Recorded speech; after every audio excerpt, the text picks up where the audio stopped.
વાત કરીએ વડોદરા જિલ્લાના પાદરામાં મોટી દુર્ઘટના।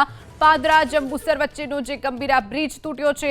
દુર્ઘટનામાં અત્યાર સુધીમાં 3 લોકોના મોત નીપજ્યા છે। બ્રિજ દુર્ઘટનામાં 5 થી વધુ વાહનો નદીમાં ખાબક્યા હતા। નદીમાં ખાબકેલા લોકોની રેસ્ક્યુની કામગીરી હાથ ધરવામાં આવી છે, તો ઈજાગ્રસ્તોને સારવાર માટે વડોદરાની હોસ્પિટલમાં ખસેડવામાં આવ્યા છે। ઈજાગ્રસ્તોને વડોદરાની સયાજી અને પાદરાની હોસ્પિટલમાં ખસેડવામાં આવ્યા છે।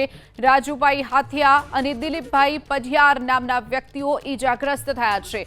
વડોદરાની 108ની 6 ટીમ જ્યારે આણંદની 2 ટીમો સ્થળ પર પહોંચી છે। આ ઉપરાંત ફાયર વિભાગ અને પોલીસ વિભાગની ટીમો પણ સ્થળ ઉપર પહોંચી છે। સાથે જ કલેક્ટર, મામલતદાર સહિતના અધિકારીઓ પણ સ્થળ પર પહોંચ્યા છે। સાંસદ, ધારાસભ્ય સહિતના પદાધિકારીઓ પણ સ્થળ પર પહોંચ્યા છે।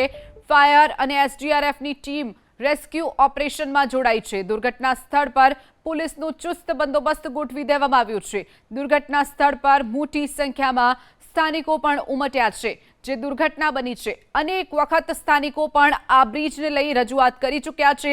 બ્રિજ અત્યંત બિસ્માર હોવા છતાં પણ, અત્યંત જર્જરિત હોવા છતાં પણ શા માટે બંધ નહોતો કરાયો? સૌથી મોટો સવાલ તે થઈ રહ્યો છે। સ્થાનિકોએ અનેક વખત રજૂઆત કરી હતી, છતાં પણ સ્થાનિકોને વાતને નજરઅંદાજ કરવામાં આવ્યું અને આજે આ દુર્ઘટના બની છે। દુર્ઘટના બની તેની માટે જવાબદાર કોણ, તેવો સવાલ પણ અહીંયા થઈ રહ્યો છે।